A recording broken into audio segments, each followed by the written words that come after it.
El parto es como la muerte. Uno no sabe cómo va a morir, en qué posición, en qué situación. Lo mismo es el parto. No se sabe.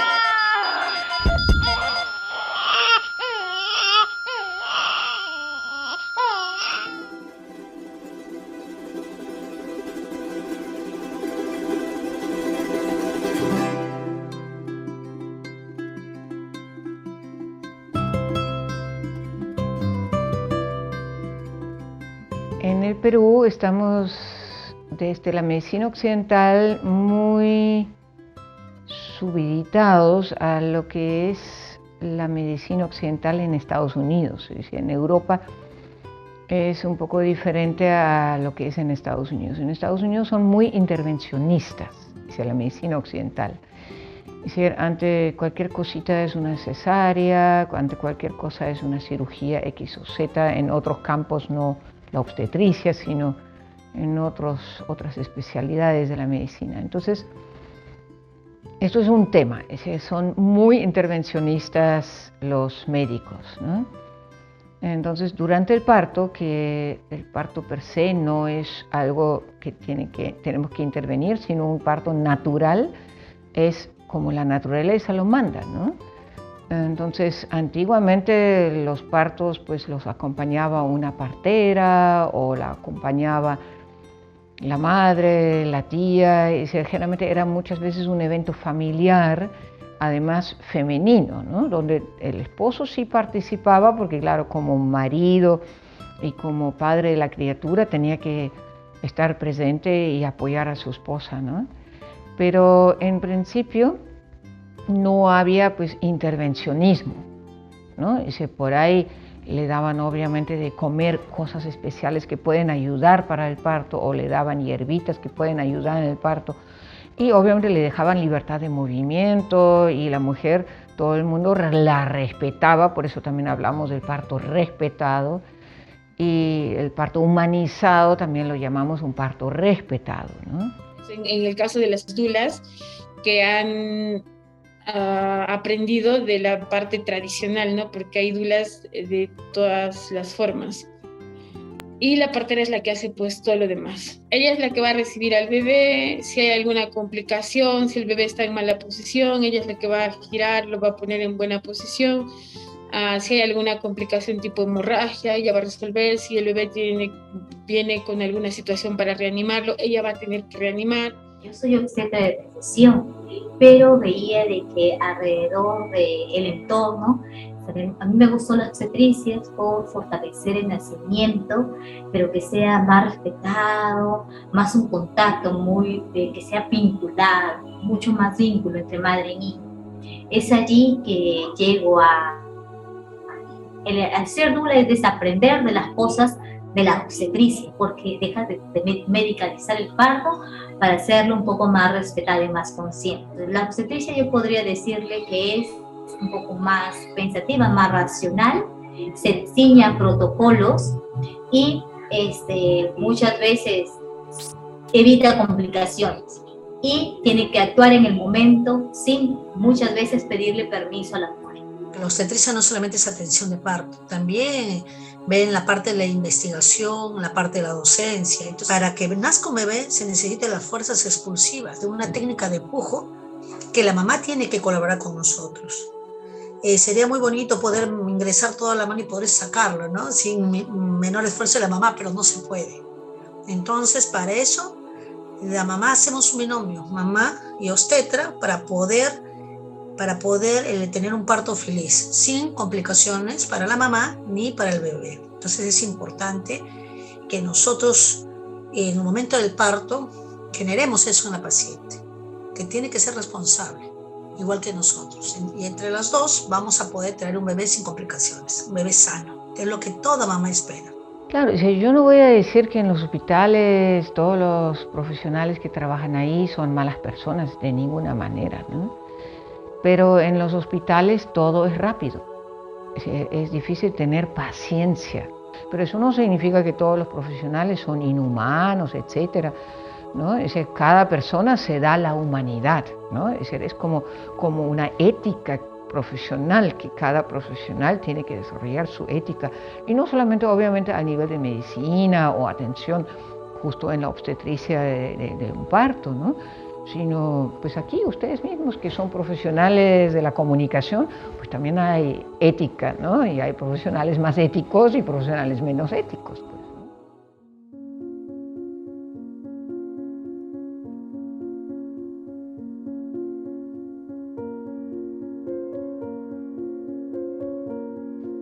Yo me atendí en clínica debido a que contaba con el EPS de mi trabajo, y uno siempre tiene la idea de que en una clínica uno lo van a tratar mejor, ¿no?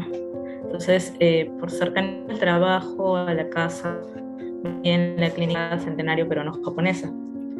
Y la verdad es que el trato no fue nada bueno. Yo salí embarazada en enero del 2020 y en marzo empezó la pandemia. Y a los pocos días de haber empezado la pandemia, yo empecé a sentir dolores en el vientre, a la altura de la boca del estómago, y también dolores en mi espalda, en mis riñones. Yo ya había tenido un episodio el año anterior, en 2019, en el que me habían tenido que operar de emergencia porque tenía piedras en los riñones y uno de mis riñones no estaba funcionando. Entonces, sabiendo este diagnóstico, pero preocupado obviamente por mi embarazo, yo voy por emergencias a la clínica, y de pronto me dicen que no, que era producto del embarazo, que no tenía nada que ver con mis riñones, y me mandan de vuelta a casa, ¿no? Vuelve a suceder este dolor, y eran dolores realmente muy intensos, o sea, era sentir que me partían en dos. Era bastante fuerte. Y resulta que vuelvo a ir, y un médico me dice que yo estaba yendo ya esta segunda vez porque yo no quería a mi bebé, porque yo quería abortarlo. Era completamente falso. Me dio una serie de medicamentos, y yo no los tomé porque tuve bastante miedo de que me dé algo que sea abortivo. Entonces decidí no tomarlos. Pero yo no quería ir a la clínica, tenía miedo de que me vuelvan a decir algo. Me tuvieron más de una hora sentada en una silla de ruedas. Todas las camas estaban libres, pero dijeron que ya me iba a pasar y que me iba a ir, o que ya iba a venir el doctor a verme, así que no necesitaba una cama. Sí, he experimentado, he escuchado colegas de muchos más años de experiencia que lamentablemente no brindaban un trato adecuado, ¿no? Y esto también se traduce en el miedo, en todos los temores que las pacientes puedan tener, y al contrario, no colaboramos con ellos. Entonces es un trato que no es nada digno de poder brindar a una mujer que se encuentra en esta etapa tan importante de su vida, que definitivamente va a marcar este inicio de la maternidad. Nos falta mucho, definitivamente, pero existen muy buenos profesionales que sí brindan una muy buena atención, y yo creo que son muchos en realidad, a esta pequeña cantidad que de repente aún les falta conocer un poquito más de este sentido común de afinidad que tenemos que tener con nuestra paciente. No encontraba exactamente el problema, por eso es que deciden que debo entrar a operaciones de emergencia. Y el doctor me dice, bueno, tú escoges, porque si entras no vas a tener a tu bebé. Y en verdad yo llegué a desmayarme 2 veces, y estaban, mi pareja y mi hermano, y son ellos los que deciden que yo entre a emergencias. Esperé 2 horas a que bajara el cirujano. Dijo, ya está bien, vamos rápido. Y después de 2 horas de espera, y cuando estamos en sala de operaciones, yo no podía estar dormida por lo mismo que estaba embarazada. Y sucede que yo estoy escuchando todo. Entonces el doctor decía que él no quería bajar porque le habían dicho que como era una embarazada, de repente no se operaba, así que decidió quedarse dormido. Y se escucha, ¿no? Cuando dice, ya, pásame el bisturí para abrir. Y de pronto cuando abre, empieza a gritar y a pedir que le pasen un montón de cosas. Mi vesícula se había gangrenado, estaba pudriéndose dentro de mí. Las piedras de las que yo había mencionado que tenía en el riñón, también tenía piedras en la vesícula, y ellos simplemente lo pasaron por alto y pensaron que era un invento mío para no tener a mi hijo. Entonces tuve que esperar hasta el día siguiente. Y felizmente, gracias a la vida, mi hijo está bien, no tuvo ninguna secuela de la operación. Y obviamente mi embarazo se volvió embarazo de riesgo, y ya no volví a ir a la clínica, está horrible. Cambié de clínica y en verdad recibí un muy buen trato después de ello, pero pero todo eso fue horrible. Y todo esto se agrava aún más porque me querían cobrar por toda la operación, cuando había sido una negligencia médica. Entonces, cuando pongo la denuncia de negligencia médica, porque no me quisieron dejar ir sin pagarles, entonces les pagué y de ahí me devolvieron el dinero por la denuncia, ¿no? Incluso cuando a mí me han dejado una cicatriz más o menos de este tamaño. Es una cicatriz que parece un cierre mal hecho. La cicatriz la tengo en todo el abdomen, ¿no? Y el momento de que el doctor se supone que tiene que jalar para sacar una cinta, que es la que cubre, me llega a levantar un pedazo de piel, que demoró como 3 meses en cerrar, porque era así, ¿no? Entonces me hizo una cicatriz adicional, que ha ido curando y ha ido cerrando, pero bueno, tengo esa herida grande. No tuvo el más mínimo cuidado y ni siquiera me dijo, oye, discúlpame. No, fue sumamente tosco y simplemente lo hizo por hacer, ¿no? Porque estaba apurado.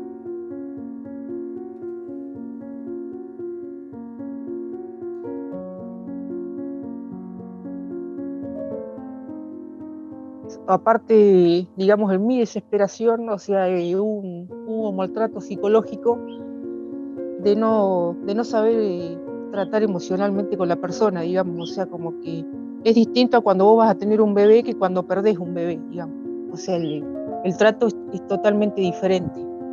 En el primero fue un periodo muy corto, o sea, donde, digamos, pasé tuve un aborto espontáneo, que bueno, no se pudo llegar a concretar ese embarazo. Te daban, digamos, pastillas para tomar, digamos, misoprostol, y te mandaban a tu casa, digamos, obviamente para que tuvieras el aborto, o sea, como un maltrato, ¿no? Eso antes no se hacía, bueno, y ahora eso se empezó a hacer, y bueno, tuve una internación donde me mandaban a mi casa, bueno, y al punto de que, bueno, casi se me hizo una infección y logramos que me internaran porque, bueno, si no iba a terminar mal. Pero eso es una parte del maltrato, bueno, y después, bueno, ya fue con un embarazo más avanzado, donde, digamos, tuve como 16 a 18 semanas de embarazo, donde tampoco pudieron salvar al feto, bueno, donde también me dejaron sola, o sea, no me dijeron que me dieron, digamos, oxitocina para tomar. Me dijeron que los dolores eran propios porque, digamos, iba a perder el embarazo. Yo estuve sola en una pieza con una compañera de cuarto, hasta que, bueno, perdí, digamos, el embarazo sola y tuvieron que venir a asistirme los doctores porque o sea, prácticamente te dejan sola en una pieza. Así que, bueno, ahí también sufrí una parte de violencia obstétrica, de maltrato.